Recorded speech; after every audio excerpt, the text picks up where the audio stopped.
Okay, we're just going to jump straight into it. Nico is an incredibly talented audio producer and creator and podcaster and composer and producer and artist and parent of beeps and parent of beeps. And much. He can't even make eye contact with us through the camera.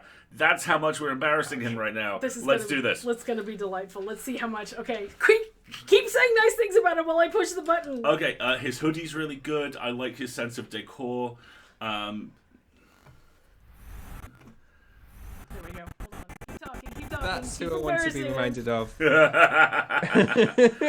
buddy, how you doing? We've just reduced you to a pile of giggles. This is adorable. You've destroyed me so quickly and so easily in just all the squish. Yay, squish! Good. The chat is ecstatic to see you, Nico. Thank you so much for joining us.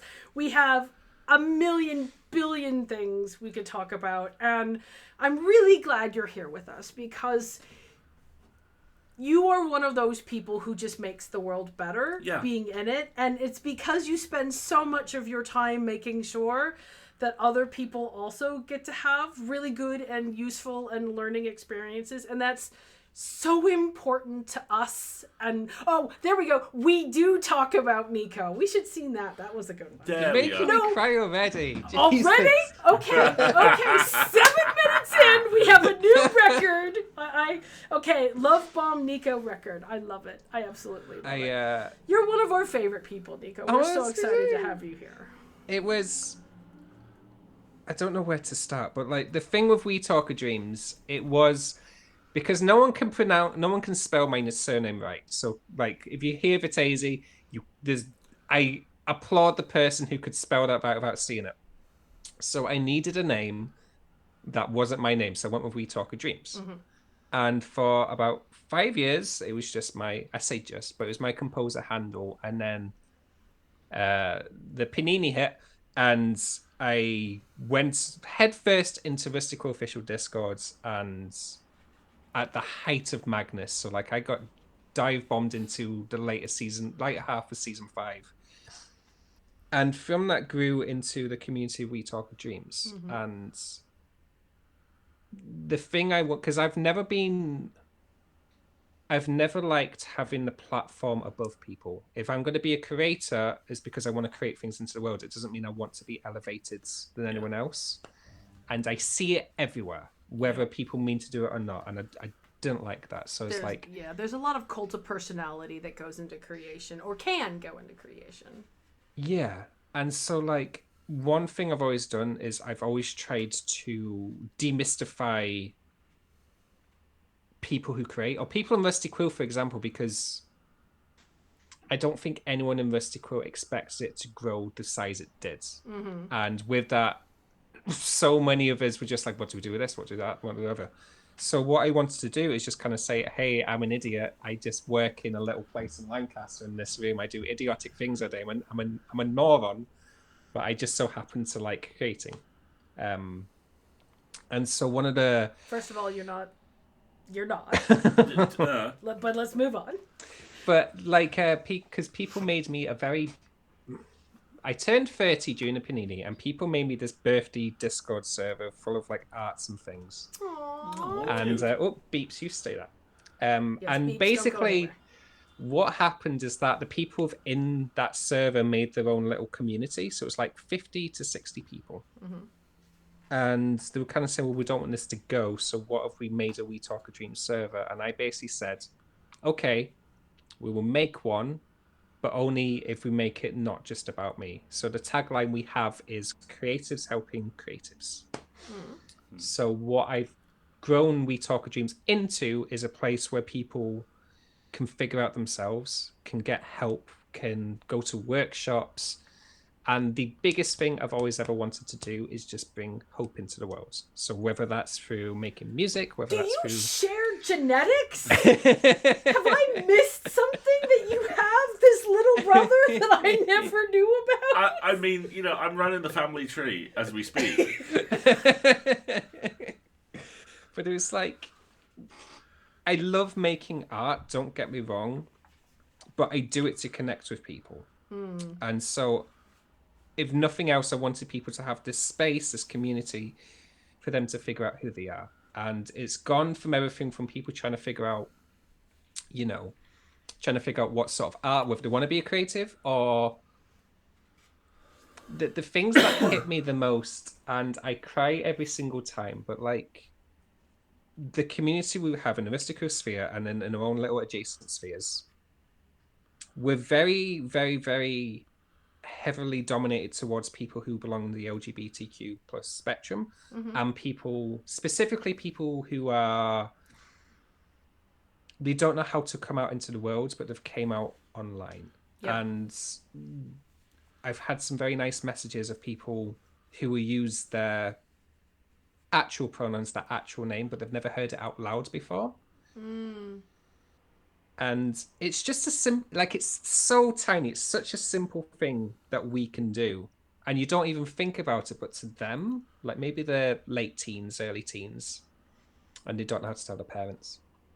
And maybe,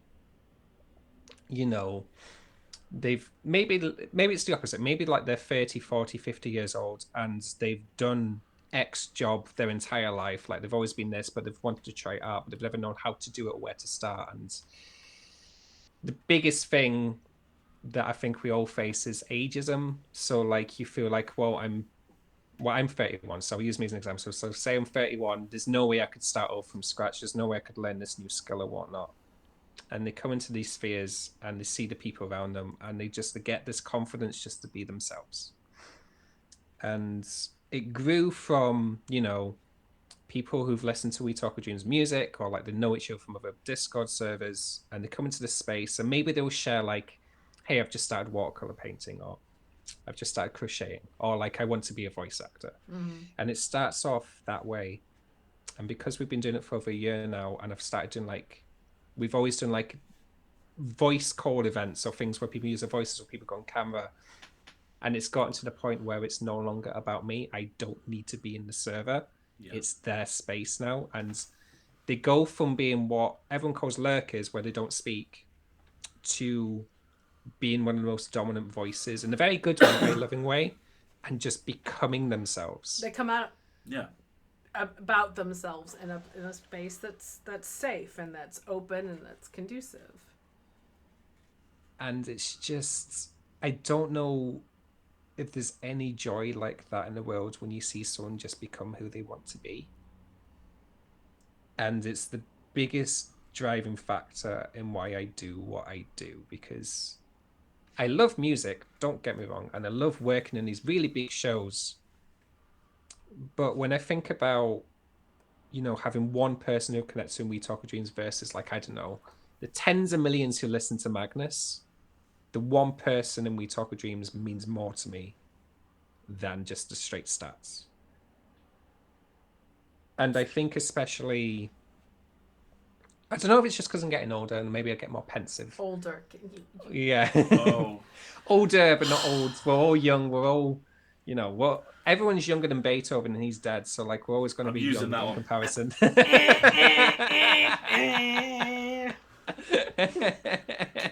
Everyone's younger than...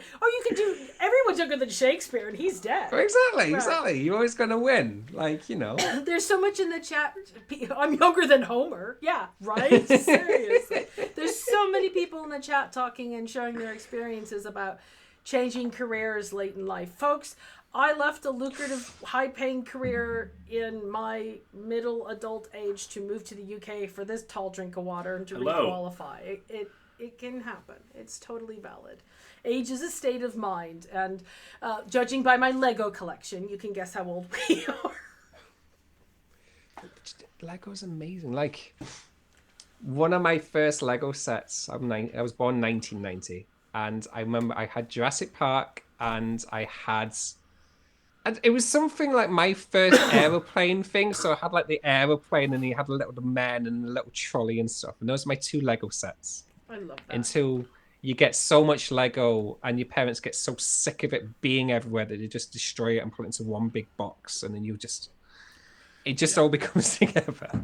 Well, we have sets like we just got to the point where we didn't even take them out of the box because our apartment's so small, we don't have space to build and display Lego anymore. Like, I mean, this whole case is all space Lego, and there's just there's so much more space Lego. There's nowhere else to put it.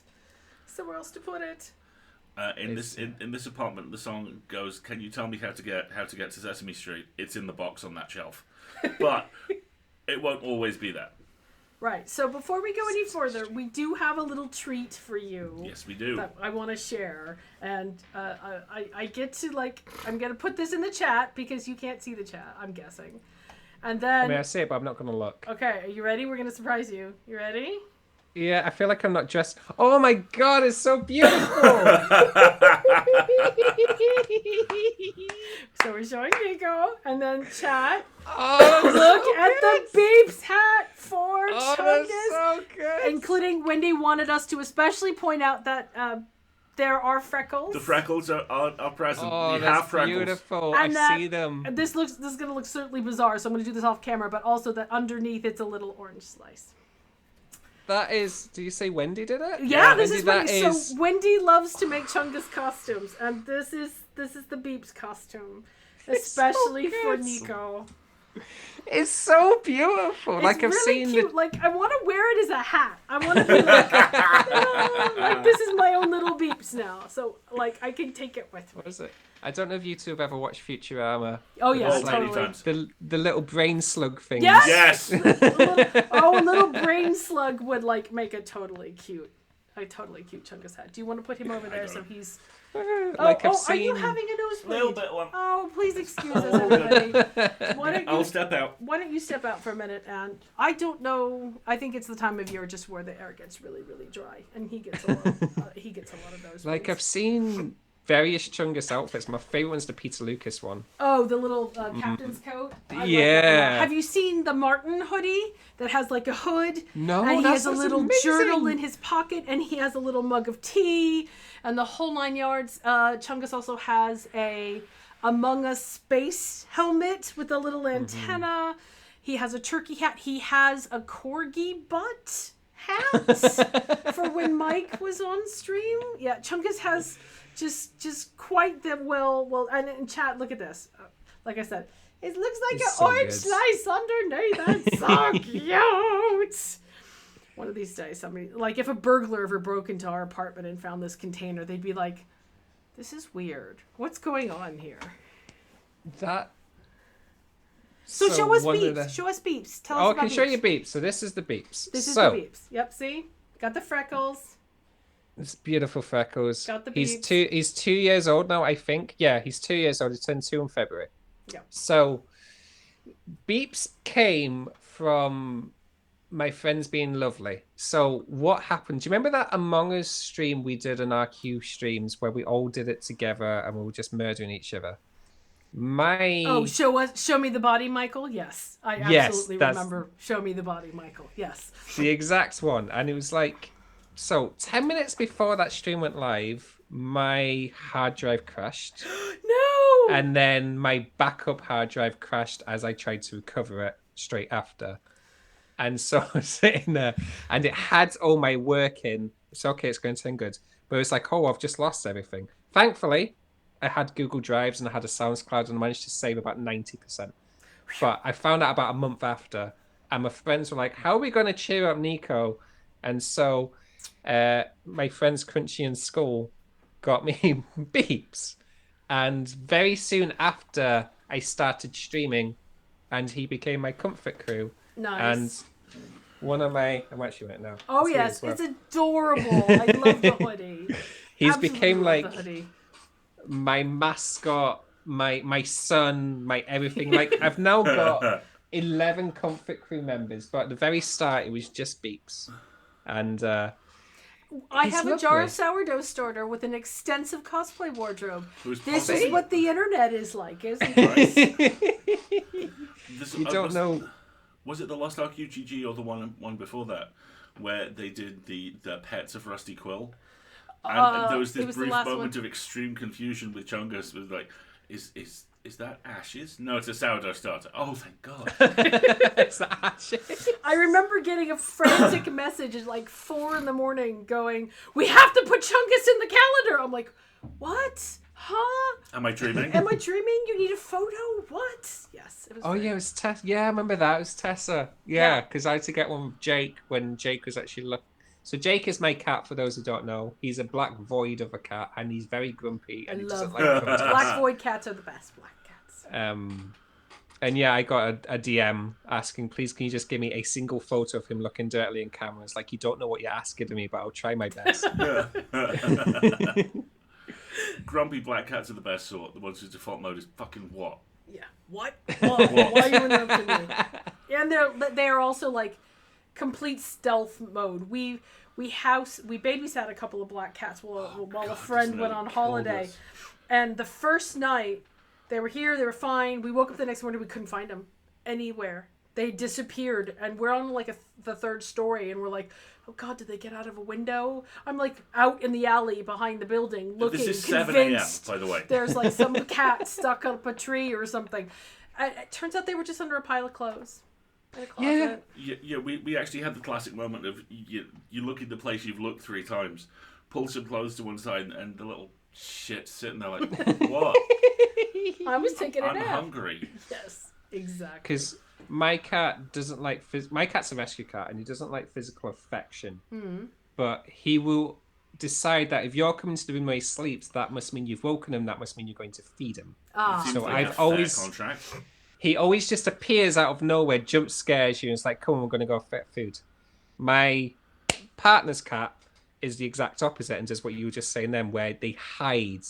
And this little bundle of a cat is so tiny that if they slipped into bed covers, there's not even a discernible lump in it. They're just... Oh my gosh. So like they say like the amount of times where someone's like gone to like, refresh the sheets and this cat just gets launched into the air. Oh no! Oh, I hope the cat enjoys that. Yeah, well, it gets by, and it's just like I was already waking up, and I was searching high and low to find this cat, and I couldn't find it, and then my partner went to look and found it in 2 seconds because it's just hiding in places I wasn't expecting. But yeah, I didn't realise just how unique my cat was until I met other people's cats, and I was like, oh no, my cat just hates any form of affection other than food, which is fair. I mean, I like food.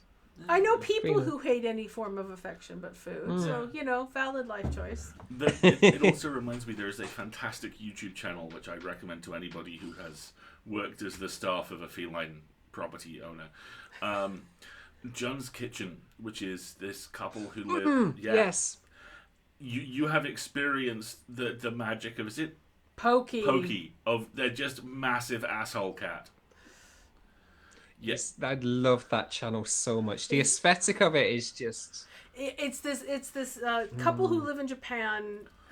He's a chef, and he's very like minimalist, focused, very zen, very long knife strokes. He has 2 like one Norwegian forest cat, one Maine Coon. Both of which are large, amiable panthers, basically. Yes, that will like go on bike rides with him and stuff and just sit there and sniff things as he's cooking. And then they have this rescue cat they found on the side of the road full of worms named Pokey, who eats garbage, who is the terror of their existence. Who is an actual goblin. Actual trash goblin. You know, the video where they introduce his secret origin at one point... There is cat butt in the air as he is having a self-inflicted trash can mishap for like the 3rd time that day. It was just amazing. And Rachel is laughing so hard she can barely get out the words, I hate you. I hate you so much. Oh, I'm looking forward to having cats again in the future. It's that would like... be nice. Because my Jake is an outdoor cat, but he doesn't... Like I say, he gets confused when he sees me outside. It's kind of like, what are you doing outside? This is not your domain. The outside is my domain. Get back in the house. He shoos you back inside. we once lived in a place where the neighbors had a cat, and we could always tell when it was half term and the kids were home from school because the cat would come to our house. It's like it wanted to get away. It wanted to peace and quiet. We had the back door open. The weather was nice, and he just walked in and sat on the couch like, honestly, I'm done. I'm just done. Please, can I stay here? Honestly, the first time it happened, I opened the back door to take the trash out. This cat just walked in like, hey, Where's the TV remote? I can't do this. They're all at home. I've seen Cars more than any cat should ever have to see it. Right, exactly. So let's talk about your podcast. Yes. Yes. So the Connections is both the podcast and the album. The album's kind of the core, and then the podcast is an extension. So the thing I do in my music is I quite like making music that feels like memories. So I don't really focus on melodies or, pop hits, but what I focus is on making things feel nostalgic. And the thing I wanted to do with this album specifically, but I think is going to carry on through, is like I said before, I want to give hope into the world. I wanted to make songs that felt hopeful. And some of them are just beautiful, ecstatic little songs. Other ones are very pensive, but they all have the kind of overall feeling being hopeful. And I started writing it sort of like September-ish 2020. So just a bit after I joined working on the Magnus Archives. But I think we all know how big the Magnus Archives is. And going through the final few episodes of season 5, and I got about 9 of the last 12 episodes. So I edited you almost exclusively, Marguerite. I'm quite proud of that fact. And just going from, because I see it all, I hear it all. I hear the raw audio, I hear Alex directing the voice actors, and because I'm in the production side, I see how the production works. And to hand on heart, I only joined Rusty Quill as an audio editor because I wanted to be a composer. But it's like, okay, well, I'll do the editing if one day be a composer. Now I am a composer, but I actually like doing both. But Magnus Archives finished, and I was sitting there. I finished editing it sort of like early March, and the podcast finished late March. And it's like, I want to do this myself. I want to make an audio drama myself. You got bit. You got the bug. I got bits. Yeah. And it was like, because it connects people. And the thing that I love about podcasts specifically is it connects various different creatives together. So you have directors, producers, voice actors, editors, soundscapers, musicians. Mm-hmm. And to me, it was the easiest way of me being able to connect to the greatest number of people in the quickest time. Like, it was still... I vastly underestimated how long it would take to make a podcast, because, like, hey, I did this during Panini time. This, right? I can boss this out in a couple weeks, no problem. I just need know how that feels. 3 people and a microphone, and how maybe hard could it be? How hard can it be? Right? 6 months later. Right? Oh, longer. I wanted the podcast out September 2021. And it's now March, but we launched it February 24th, I think, if my maths is right. I could be wrong. Something like that.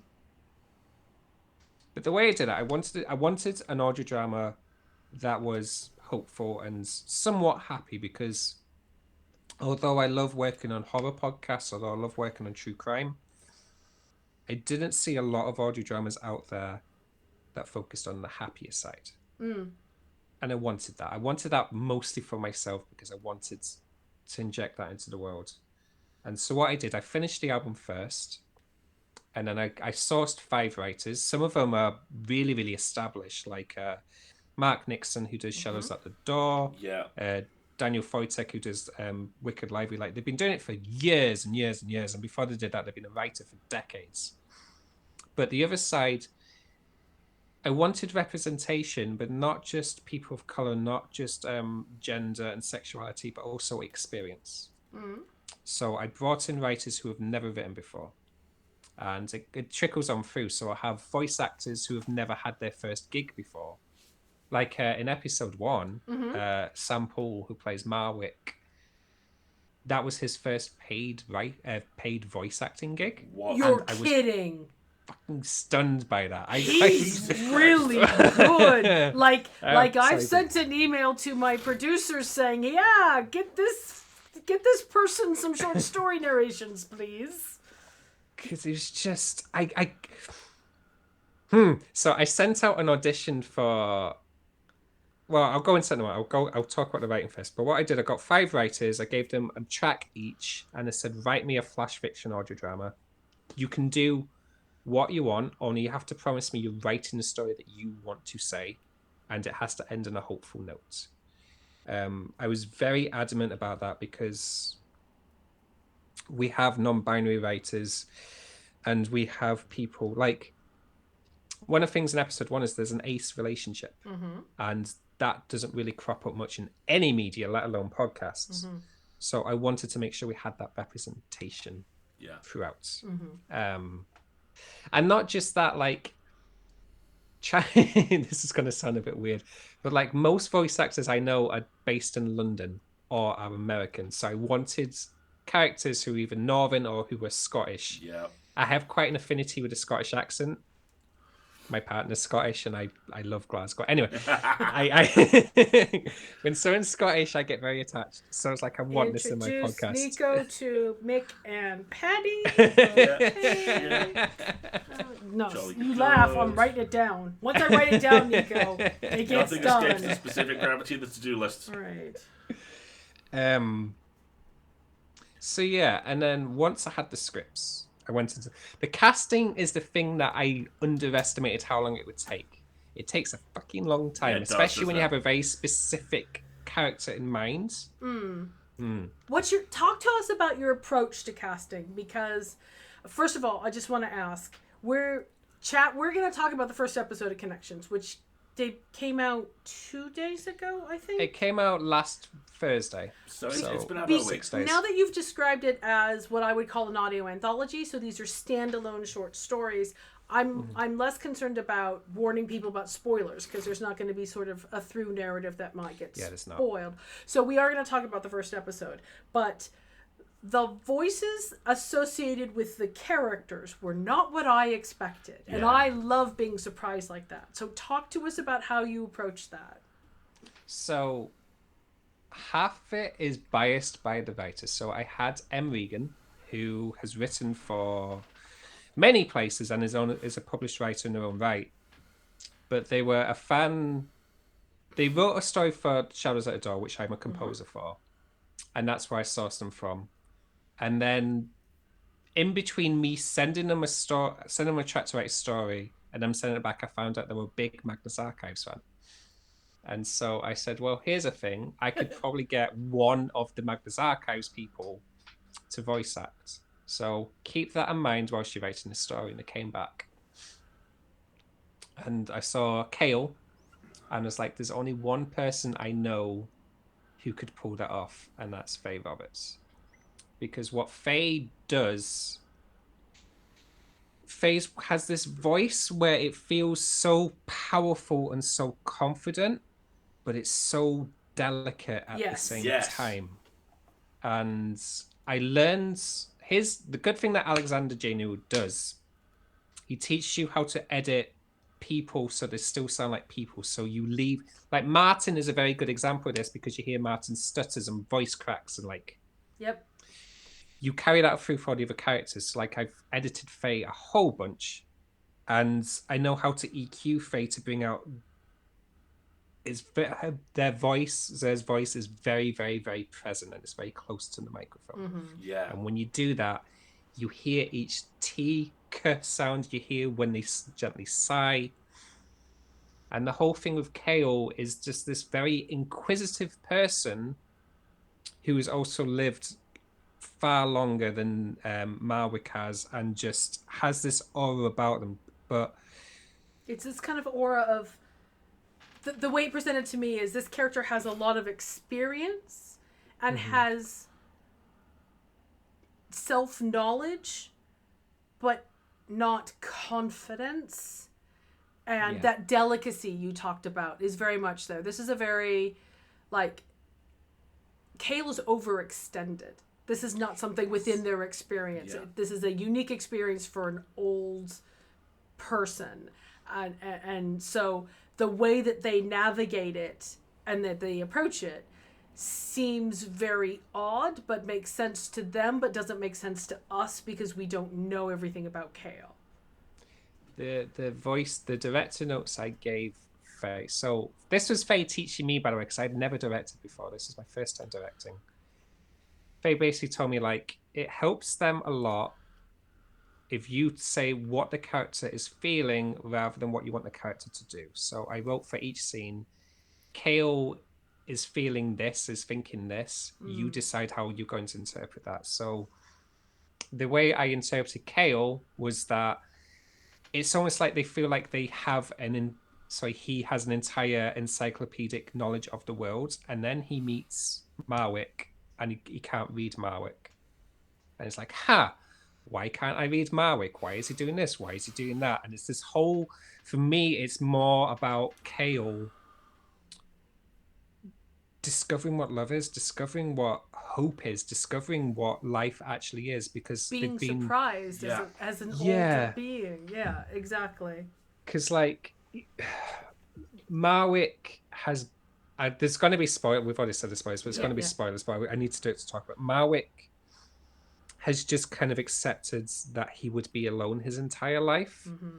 And he didn't really realize there were people like, because they're both Selkies, right? So the seals in water, but the human on land. But he just kind of assumed no one was like him, especially since his parents had died. So he kind of accepted this, and the fact that he had someone coming into his life, you know, it changed him. And he talks about it a lot at the end. But to me, it's just that inquisitive nature of Kale, of that whole worldview, that whole perception of what life is, just suddenly snap and disintegrate, and realizing you don't need to have this image. I'm going to cry now. Oh. But the thing that I love about Marwick and Kale is that because they're both ace, and because the whole thing about the Selkie law is that they have to mate, they're realizing they don't need to live up to what their heritage, what their whole life is meant to be. They can be themselves. And it's that love of it's that love of who a person is of a person, as opposed to any attribute of them. So although, or as opposed to the space that person is supposed to fill, or that you're taught a person will fill this hole or this purpose or this gap in your life. And like the way we've done it is that we didn't want to make you feel like they've answered every single problem in a 20-25 minute story, but you can kind of tell where the story is going to go, and there's hope there. Can I tell you my story? And are you sure you're all right with this? I'm good. Okay, so we listened to Connections episode 1 about an hour ago. It's 10, so over dinner, about 3 out a little while ago. And we both put our headphones on, and we were eating dinner, and we were listening to the episode, and we would like make funny eye movements at each other, like what or or things like that. We jotted a couple of notes. We finished listening. We took our headphones off. We talked about it and like shared some notes that we wanted to do for the stream. Alasdair got up. He walked about the 6 steps into our kitchen, and he burst into tears. Sorry, Alasdair. and we sat and we hugged and we talked, and we were like trying to unpick just what is this extreme emotion I have just experienced. Why is it bringing this all up to the surface? What is this doing? And hope was absolutely part of it. But this absolutely. The way I describe your art, Nico, and I do mean all of your art. I mean your podcast episode, and I mean your music, because that album has been on repeat constantly for about 3 days now. Thank you so much. And Connections is my favorite track because, honestly, that little kind of tinkly upbeat start makes me go beep beep beep beep beep beep beep. Yeah. Beep. It reminds me of beeps. But art like this, and the phrase I kind of finally decided on is it's elemental, in that it's not as much about the way in which it is presented as it is the truth to which it speaks. And it's also, and this is, I can't think of a better way of saying this, but it's penetrating. Yeah. In that it doesn't matter what level of emotional defense you have, or what sort of your like armor is, it's going through. It's going to get inside of you, which is why he took 6 steps into the kitchen to get a tank of water and burst into tears. Because it is that elemental, that kind of primal, deep, I'm worried about the truth, and I see the truth, and it's everything else is pretty and shiny and lovely, but I'm going to touch you deeply in an artistic sort of way. And it doesn't really matter how that reaches you, it's going to reach you. Yeah, absolutely. That's incredibly beautiful to say. Thank you so much. It took me out the fucking knees. It did. It took it out the knees. I am still not fully back. People are saying, Alasdair, welcome to the Being Made to Cry by Nico Club. Do we have jackets? I hope we have jackets. Stickers for the Being Made to Cry by Nico Club? Because I think we'll need those. I will pay for the stickers for the And I mean, a very big part of it is exactly what you said. I am very used, I'm very inured, I'm very fond of nautical horror stories. This isn't a nautical horror story. And because we... Really, it's okay. Really got me in a very good way. We are both genre fans. Yeah. And we've read tons of Selkie stories. And we know what Selkie stories, how they usually end. Which is something tragic or, you know, they're not happy ending stories. So to be surprised by a hopeful ending story... And that's the difference. It's not a romance HEA. It's not a now they go into the sunset. It is we got this far and things are good and we'll figure the rest out. It's a hopeful story. To hear those in such a well-worn tropey vein. Right. It's part of that penetrative quality. Yeah. It's just like, so you thought they were all going to die at the end? Surprise! Nah. And also... Why am I crying? Yes. And also what you said about Cale being very experienced maps onto that. There is no one who does what we do who doesn't like to pretend that, you know, they've seen it all, they've been around the block a few times. And that's... Great art gets under your armor. Transcendentally great art gets under your armor and goes, hey, that thing that you're expecting? Yeah, nope. Yeah. Is this your watch? You know, that's exactly what episode 1 does. It's astonishing. It's really well done. I need to give huge props to everyone I work with. What I say, as always, is We Talk Dreams, it's me at the top with the core that is the music, but everyone else has expanded that. M. Regan, the writer, incidentally is a huge horror writer. I think that's probably the primary thing that they do. Mm-hmm. And they wanted ace representation, but to have the thing about Faye, I mean, Faye has taught all of us, I think, about the correct terms for neopronouns and non-binary and transgender and how this all works. I found out afterwards that this is the first time Faye's actually played a non-binary character. It's always either. Really? Yeah, so a non-binary character who has he, him pronouns specifically as well. And I'm sitting there being, you know, cis white straight, and I'm learning, and I will continue to learn because, you know, and you learn more about your privilege each day. Fist bump of learning, yes. And it was just, I cannot comprehend the amount of trust and love these people have given me to trust me to make these stories the way they want these stories to be told. So, like, when it goes from the writing, I specifically didn't do that many. The only edits I'd ever do is kind of like for soundscaping purposes. So, we're coming back to that. We need to talk about the soundscape. We need to talk about the dialogue editing as well, because there's just one particular sequence that just blew me away. I think we both hit it and we were both like, how did he do that? Yeah, exactly. It's I got very I love me some dialogue editing. But yeah, to have so a lot of this album I did in the way I write music is I have to shut everything out. If it's something for We Talk of Dreams, if it's not like a client job, I shut everything out. So I turn off the internet. I even turn off the lights in this room. I have like a little bit of, I'll leave like the monitor light on so I can actually see the piano keys, but that's about it. And I started it September 2020, and like every single time a track had finished, it was almost like Doctor Who when he regenerates. It's kind of like you've just taken this entire part of my soul to do this. And then these scripts came back, and once it got through the casting, once I actually had, you know, the raw audio to edit, the dialogue editing, I did the same thing. And I gave up. I almost gave up quite a lot of times because, like, I'm not good enough to do this. I don't know what the hell I'm doing. I'm just an audio editor. What the fuck is I can't do this. And then I sat and I thought about it. And I thought about how important these scripts are. And I thought about, like, if it just connects with one person, because these stories has so much beauty in it that I feel like everyone can connect to it.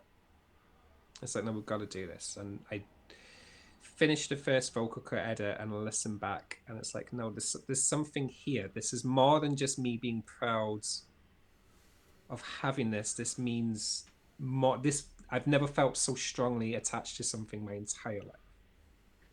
And sat down and listened back and listened back and listened back, and I think I listened back to my dialogue, just the vocal cut, 5 or 6 times. Like, no, this could work. And this could work. Okay, so let's talk about the dialogue editing. I specifically, there's one specific dialogue edited section that blew me away, and it is, I think it's the 5th day when they're dancing on the beach. And I thought, I like literally looked at Alasdair. I'm like, how? I'm like, so talk to me. Okay. Did you have 2 people in the room together when they recorded? How did you do that? I blindsided everyone. So in the actual script, I think it just said soundscape SFX of them dancing as the scene fades out. And in my head, I pictured the ocean waves getting louder and their voices getting quieter. But M. Regan did one voice. M. Regan just said sounds of them dancing, so just like footsteps. And the chemistry between Faye and Sample was so strong. And this is the first time they had ever met, which fucking shook me. But I had it in my head when we got to that scene. And you guys will know as much as I know. You kind of do 2 takes of a scene and then you do pickups. Yep. Yeah. And we got to the pickup stage. And I was like, I kind of want to hear the dancing. So I basically just went, Faye, I want you to lead this in. I want you to awkwardly dance. I want it to feel like a first dance. And because they were blindsided, because they didn't know they were going to do this, and because they didn't figure it out beforehand, it's got that awkwardness. So like Faye, and not it in the same room. overlaps, and it's reactive, and it's live, and it's like that piece of dialogue in particular. Did you have them in the room together, or were they? So it's the setup with Skype. So like it's just a light wall and a Skype call together, and I just told Faye, I went click it in. So 3, 2, 1, click, take 1, and went in. And it's actually 2 minutes. I didn't say stop. They were expecting me to say stop, and I never did for 2 minutes. So I pieced together the most wholesomely awkward moments where it's like they don't know who's leading what, who's do what, who's going what, and it just has that sort of like high school prom-esque feel. Very much so. Yeah. It perfectly has that awkward.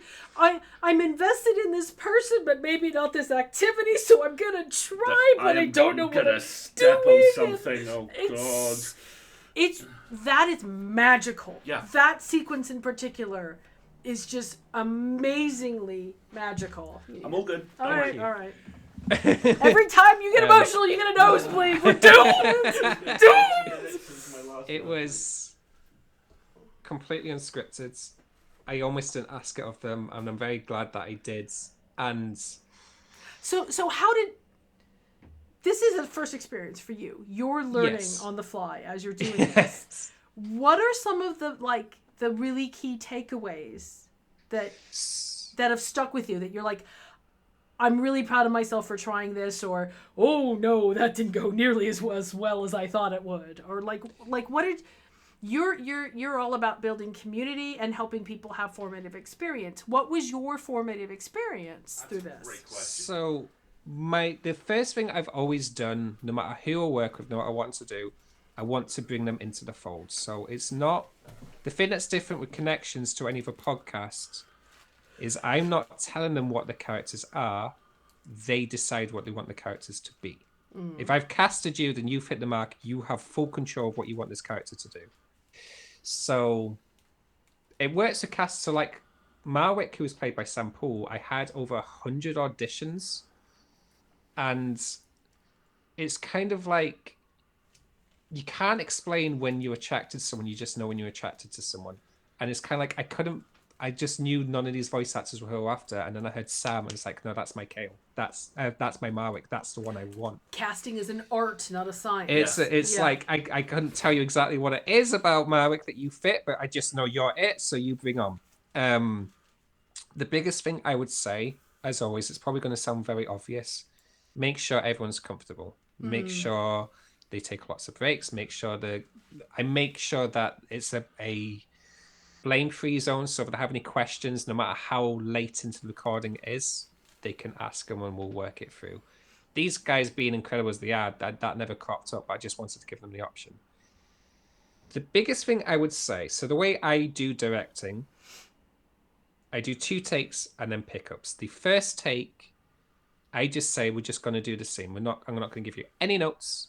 I just want one of you to click in, say this is scene 1, take 1, and then just feel it out. From them feeling it out, I then see what they've attached to the character, and I lead into their strengths. So we've talked about the delicacy of Kale. That very much is present in everything Faye does, leading with that. Sam had brought this sort of kind of similar akin to Martin from Magnus Archives, but kind of not. It's this awkwardness, but this certainty that like what he's doing is the correct way, and he doesn't know why Kale keeps asking questions. Like, that's just the way you do things. And it's kind of like, it's very northern. It's very like, why are you telling me how I make tea? This is just how I make tea. Why are you asking me this? Exactly. I once that whole thing that comes up a couple of times in the first scene. I was expecting to be ready for this question. I wasn't. It's just I spent close to 2 decades in York, and that is very, very northern. It'll be all right. Oh, fuck. I think it goes back to exactly what you said earlier, Nico, about he knows what life is and what it's going to be for him. And so why would you bother challenging me about that? I've resigned myself to this. Just know and go along with me. Don't challenge me, please. Yeah. And I put in the director notes. Sam can probably sing amazingly, but I never found out because I wrote in the director's notes, there's a part when he's singing a poem, and I told him, I don't want it to sound pretty, I want it to sound honest. So it's like this half mumble, this half singing, but you can tell it's just for him. I think the biggest thing I wanted for this story particularly is I wanted it to feel intimate without you feeling like you're intruding on them. Yeah. So there's loads of these moments where they're just pouring their heart out, but it's not done in a way where it feels like you're in a big secret. It's just like, well, this is just my life. And the thing that really hit me hard is the way once you've kind of got the pacing, what you do for me as a vocal cut editor, this is my own, this isn't me telling anyone else, but this is my system. So I'll do a rough cut, where it's like I know roughly which line goes where and which line, and I've picked the best takes. And then I'll clean the audio. So I'll make it louder. I then take out the mouth sounds and whatnot. And when you're doing that for that part of it, you're only hearing one voice. So I'd go through 25 minutes of just hearing Faye speak as Kale. And when you're doing it that way, it feels like Faye's directly speaking to you. It feels like Kay's saying this to you. And it just... I've never felt that before, and I came out of like this edit of like I've just felt like I've just poured my entire heart out to this person who's a fictional character and I've never met, and then going back and doing the same for Sam as Marwick, and it's like audio is inherently intimate. Yeah. There's this absolute intimacy, and there's been writing done on this. It's the reason why. I think almost scientifically, and at least in my view, horror audio drama is the most successful podcast genre.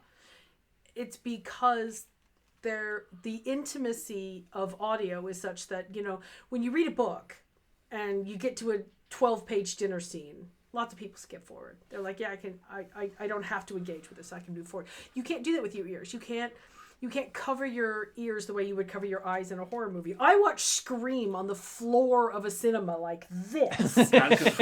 You know, but you can't do that with yours. You do it. And that sensation of, as little people, this is how those who were responsible for us and who cared for us communicated with us, as they would read us stories and they would talk to us. And there's something about that just builds, and the inability to shut it out, that makes that experience very, very, very intense. So that experience you're talking about, that kind of second person, well, I am being confronted with this person's experience as I edit this over and over again, is really powerful. I can actually speak to that from recent personal experience as well. There's a very good paranormal documentary podcast called The Battersea Poltergeist. Right. And the team behind that did a follow-up called Uncanny, which is also a podcast. Oh, yeah. And the first episode of that, I like to listen to a podcast when I'm doing the dishes in the morning, because it's great. It's daylight. I'm doing the thing. And I got to the end of it and I was like, oh, fuck. It's the reason why second-person perspective is now a valid and recognized and important content warning. Yeah. Is because, it's the same. We have a friend who lives on her own and likes to play video games and had a really hard time with isolation during the panini. And she bought herself a VR headset and was like, I like this because I can put it on and I can do like my writing for the day, but have this immersive environment. But I won't let myself play like video games where there is combat involved, because I don't want my muscle memory developing the ability to stab somebody, because my brain can't differentiate between virtual reality and reality when it comes to muscle memory. And kind of speaking to all of that, the horror podcast that freaked me out so badly, I listened to every other episode of it at 1.25 speed.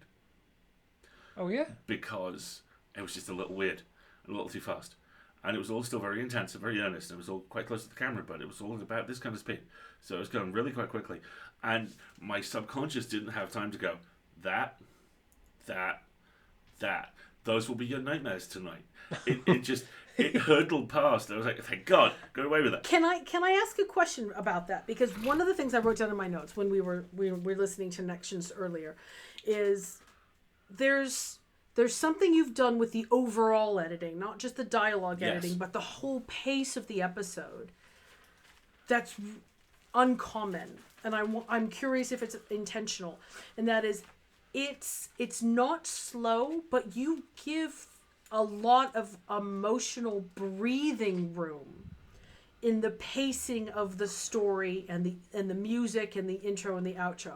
And the analogy I came up with is we're currently playing Life is Strange 2 Colors. Yes.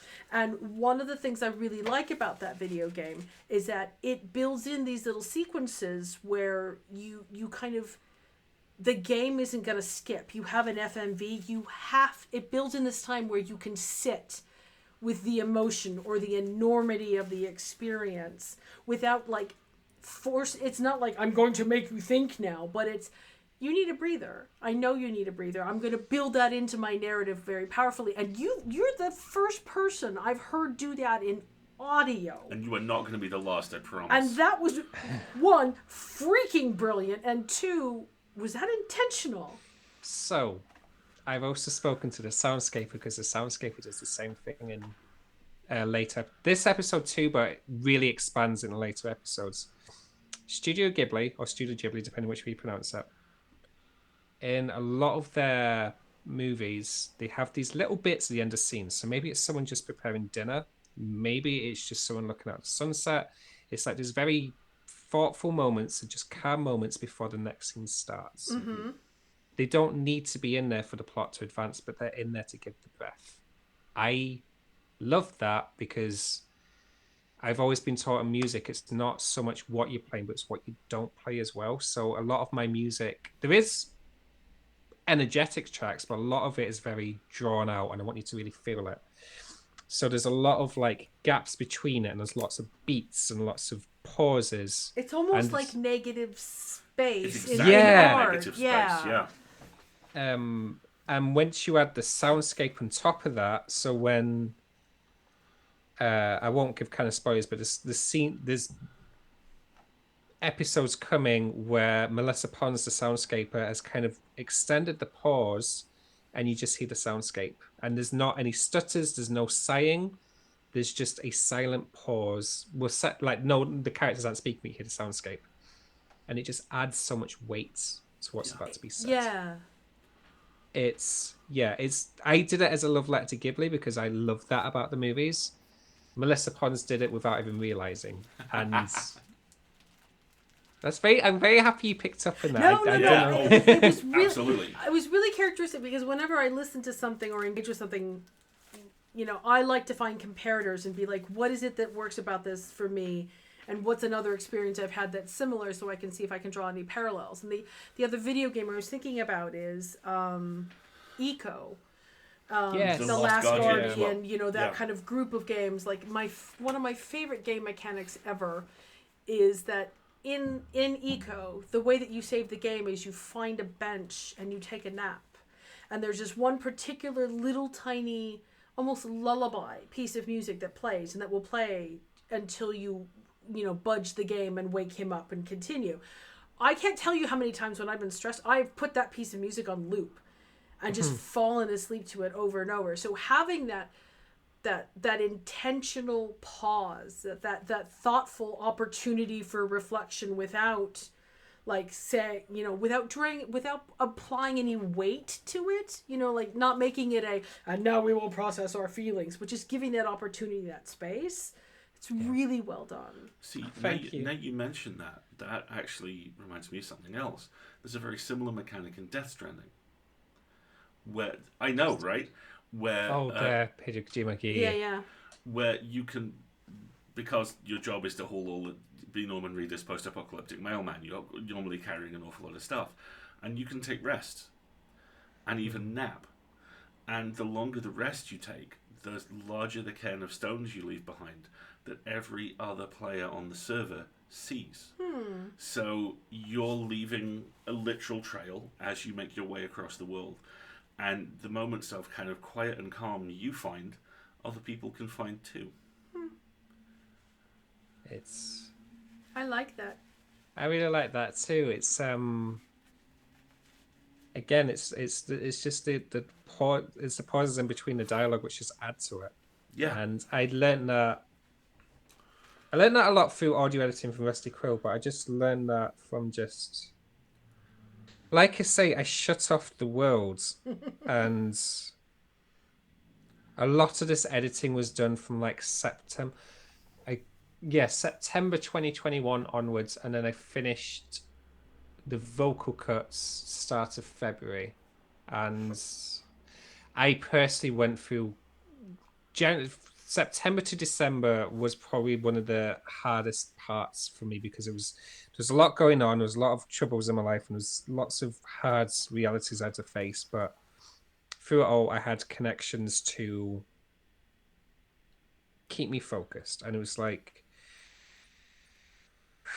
this podcast means the entire world to me, and the kind of thing I've always kind of realized through Rusty Crona's successes is that I just need to connect to someone on a micro level. I don't care if this podcast gets hundreds or thousands. I just need to know the people who listen to it, it means something to them. You need to know that it had an impact somewhere, somehow. Yeah, to the people who wanted to connect now, and not like in a forceful way, just like I want to make sure this is the best art I could have possibly done and given it out. Because the thing I've always said from the beginning, this is art for art's sake.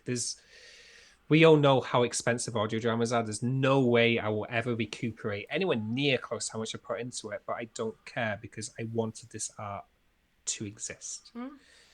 And I get lucky in a way because I took on the mantle of directing, but I could also edit, and I was the composer, so I saved a lot of money that way. That is the most modest way someone has ever said, I'm incredibly multi-talented and very good at what I do I have ever heard. I get lucky because of the people around me. So like I had Faye very thankfully joined in, and the writers trust me with the work, and you're doing everything in your power to honor and earn that trust. I hope. You have I no try. idea how rare and precious and wonderful that is. I mean, it really is. I'll say the quiet part loud. There is a thing that is kind of dominating the genre fiction discussion space at the moment, which is a Kickstarter by a very, very well-known, very successful author that has put $50 million on the clock in its first 48 hours. And it's great. It's for fans of him, for him himself, it's incredible. But the backsplash from this has been really difficult to see. Is that every single author out there is feeling imposter syndrome and impossible standards. And are already bracing for relatives or friends going, hey, you could do that. And a lot of them are going, yeah, I have. I got $5,000, Yeah. And to exist in this space, to do what we do, is constantly to be compared to people who, to borrow the John Scalzi line, perpetually have the world set on the lowest possible difficulty setting for them. And I'm not belittling these folks. They all work really fucking hard. But everyone works really fucking hard. And more importantly, you're living a value. Your value is that you want to make a community for the community's sake. Yeah. And that you want to make art for art's sake. And living that, not just saying it, but living it. Like, I have to assume you've paid out of pocket for the things that you've done, or that you've made artistic decisions based on financial decisions. But the fact that you're doing that is inspirational because you have been successful by your own criteria. So first of all, nobody can tell you failed because you haven't. You know you've succeeded. And that includes you. And that means that the next person who looks to do something like this can literally use you as a blueprint. You're gonna make me cry. Yes, I am going to that's make the you cry. plan. They can literally look at you and go, well, they did it. I can do it. More importantly, they'll probably help me do it. And that's what we try to do as creative people. Is just... The absolute hardest thing you can do in any one of these industries is anything. Ever. And it's your entire approach to movie reviews, which is, look, there are a lot of cruddy movies in this world, but no act of creation is without any value. There is always some value to be found in anything. Nico doesn't know my secret film critic origin story. This is great, and I'll take like a minute and a But half. Nico wants to say something, I can tell. Go ahead. You go. Because we're done embarrassing him, so we should give him a moment. We should give him some time. So, the thing... I edited the bulk of this thing during a low point, but because of the nature of the podcast is very hopeful. And December, I made some very, very hard truths about what I wanted my career to be, what sort of life I wanted to have, and, what I wanted to be as a person. And I made the truths of like, okay, so like I'm doing too much editing. I need to do more music in the new year. And personal things like I wasn't entirely happy with certain situations. So I had to make some very hard truths and realize for my own health, for my own sake, I had to end some things and change things around. And I ended December on a note of, it's bad right now, but soon, soon Connections is going to come out. And maybe years down the line, you're going to get the promotion. One of the promotions I was after was being a composer for Rusty Crow. And they gave me it way earlier than I thought they would. I thought this would be like another 2-3 years, but they gave me it January 19th, which is, that threw me because I wasn't expecting to get it. And I suddenly I finished working in Connections and I finished this album, and then I got the promotion, Rusty Crow, and I realized, oh my, I've got everything. And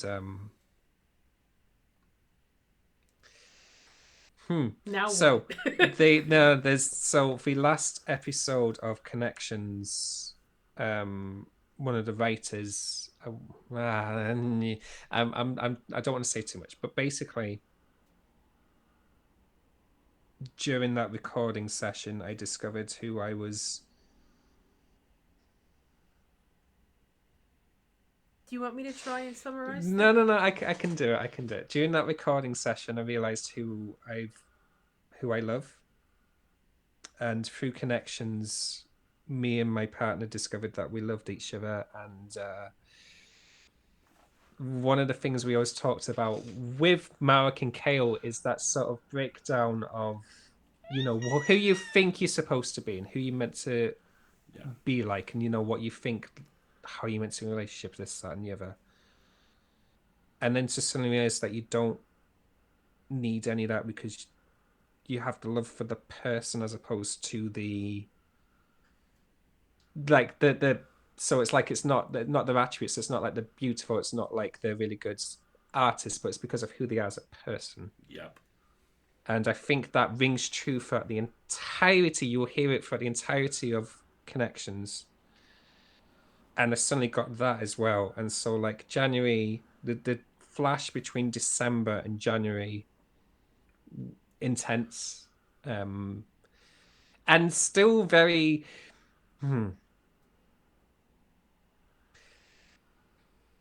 I'm gonna get very squishy, and I always get squishy, but I'll get very squishy. So there's this thing at the end of Charlie and the Chocolate is it Charlie and Chocolate Factory or Willy Wonka? I can't remember. So the original Gene Wilder version. Yeah. And he says at the end, "Don't forget what happened to the man who suddenly got everything he wanted. He lived happily ever after."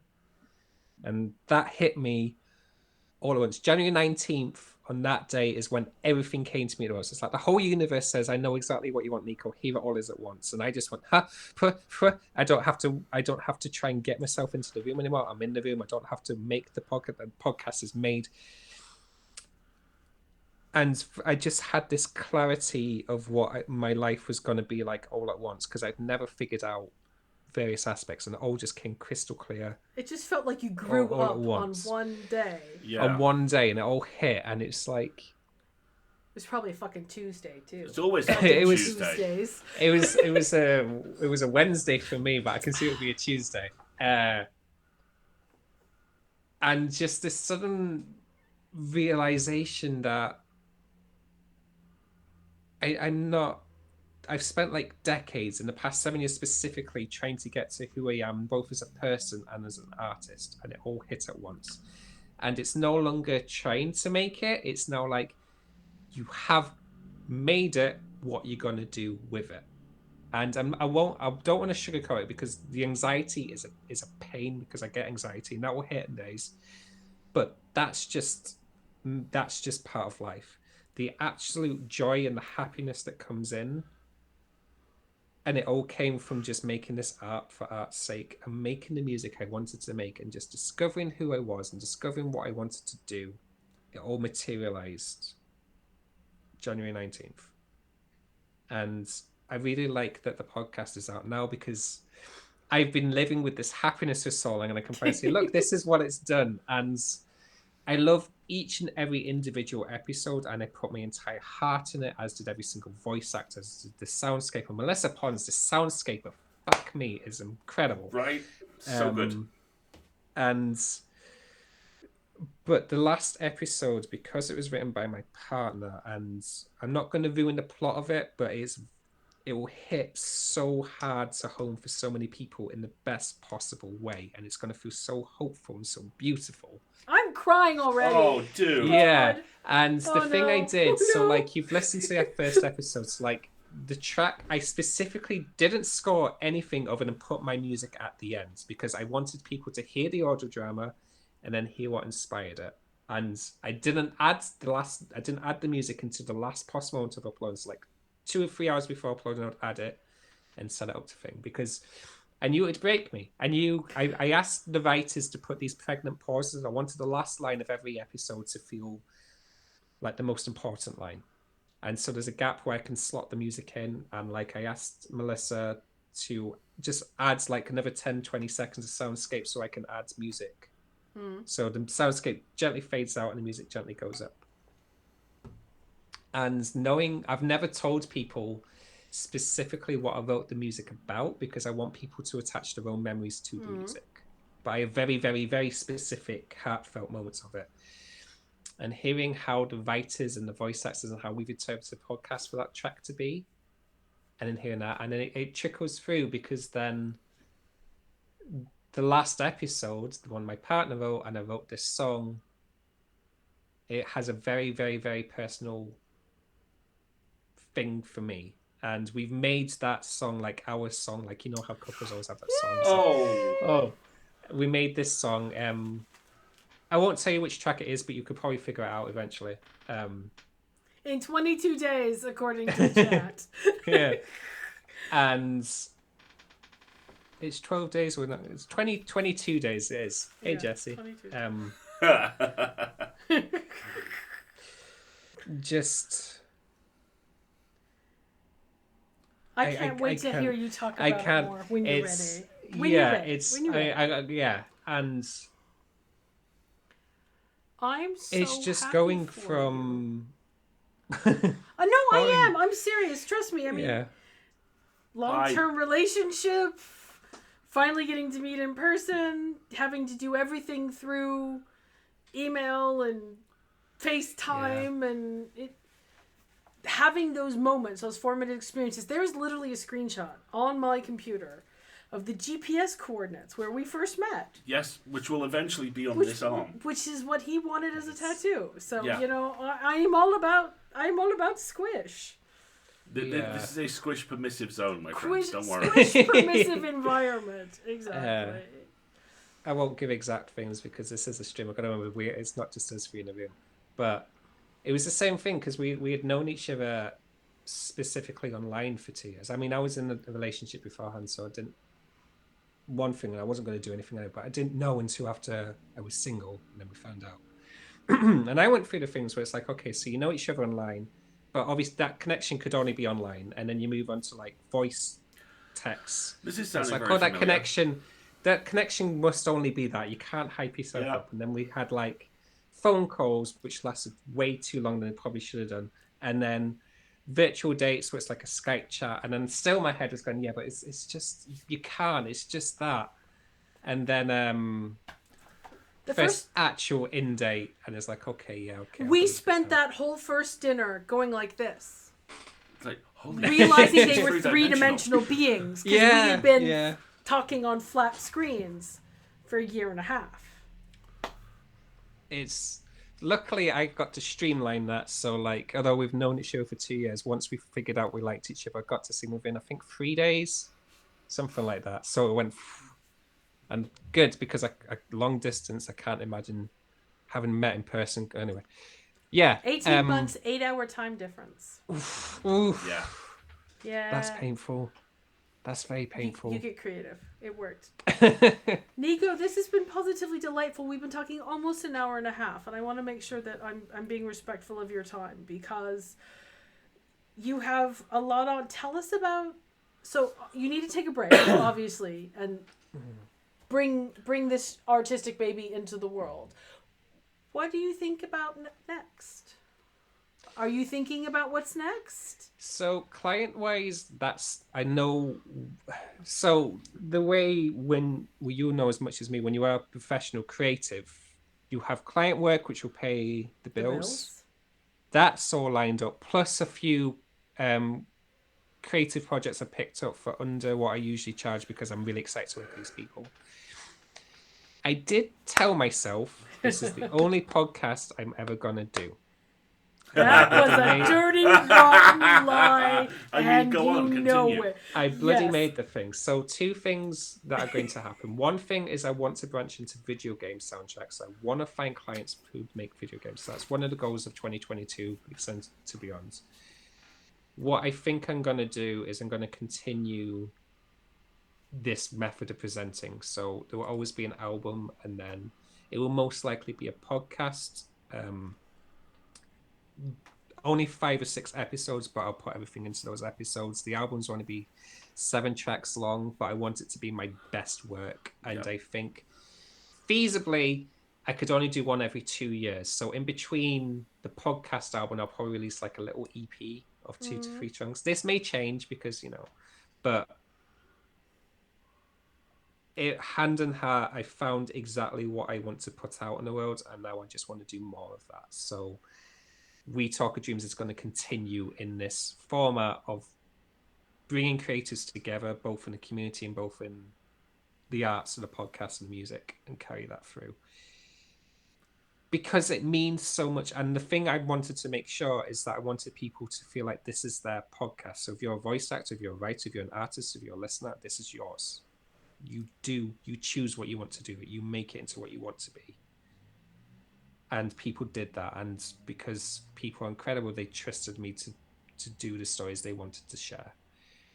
And there's a lot of representation. Like there's a variance in age, there's variance in people of color, but very specifically non-binary characters and people who are ace. And even more specifically, there's some episodes in this where there's no romantic connection at all.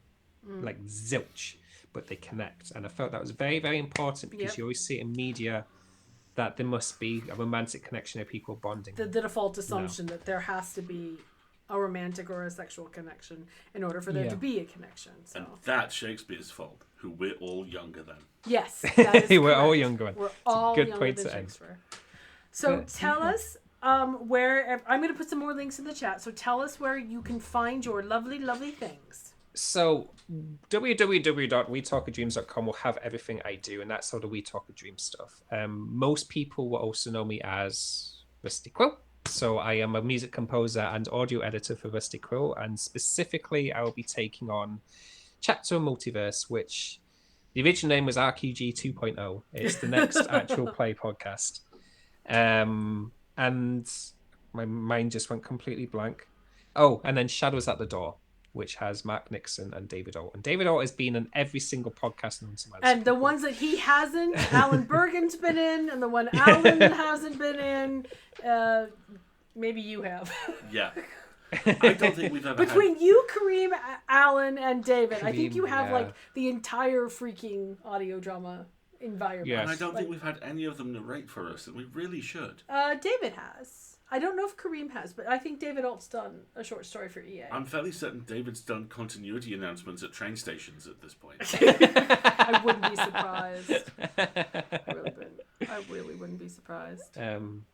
But yeah, thank you. So this was incredible. This is really sweet and nice and lovely. Thank you. And so the much other for thing I having me would on. say to the chat is that if you're not familiar with it, Bandcamp once a month will do what's called a Bandcamp Friday. Yes. And Bandcamp Fridays are where all of the proceeds of any sales go directly to the artist. So if you have not picked up Connections, This Friday's a real good time to do it. This Friday would be a really good time to do it. And then to pick it up and listen to it and then come talk to me about it, because I haven't basically stopped listening to it.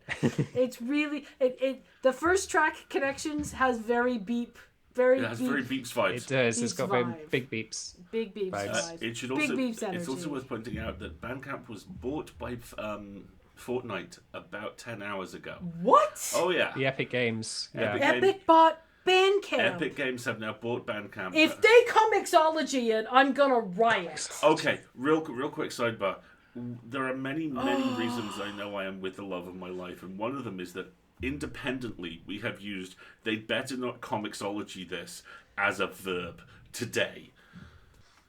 two weeks ago, some random nonsense on this, and in perfect synchro, completely unrehearsed, we both went, "The Aristocrats." Yes, we're nerds. And I'm very happy, Nico, that you have found. Oh God, dude! My dog. You have found your person. My dog. Yes, I love them very, very much. You found your dog, dude. That's amazing. It's yeah. I realized it when I realized the part we love about each other most is the dorky stuff we do, and not the music or the art or the writing. It's just like, "Hat, you're a dork. Hat, I love you. Hat, nerd." And that's basically. Hey, get out of my living room! It's usually Attacked. Scene. Rude. It's the entirety of the relationship, and I won't change it. So. Which is brilliant. Which is brilliant. Except one day, I've always wanted a dog, and I'm waiting to move, and hopefully I'll be moving soon. But yeah, we're gonna get a dog called Pancake. What kind of Hopefully dog? a golden retriever, but God, are they expensive. But yeah, that's the dream. Tell him. Yeah. What about your puppy brain? No, about Operation Pitbull. Oh, see, I love pit bulls, but they are not a dog that you could have in this country. So we've decided that there will be a Staffordshire Terrier in my future, because I need a hippo. I need a velvet hippo that is square. with a big square, with an enormous swooshy blocky head that again looks like a child drew it and forgot halfway And then through. I can dress up in costumes, Wendy. Yes, Wendy. Yes, there will very much be costumes. The guild will be tasked. Exactly. Nico, thank you so much for joining us. Thank you. It's been absolutely Thanks so much, buddy. wonderful. Folks, Yeah. we are going to take a little break. Please do get up, get a stretch, get a drink of water, or check on any meds or pets or things of that nature. And we'll say goodnight to Nico, and then we'll be right back. As soon as I can find the button. Say bye, Nico. Bye. Bye, everybody. Thank you so much.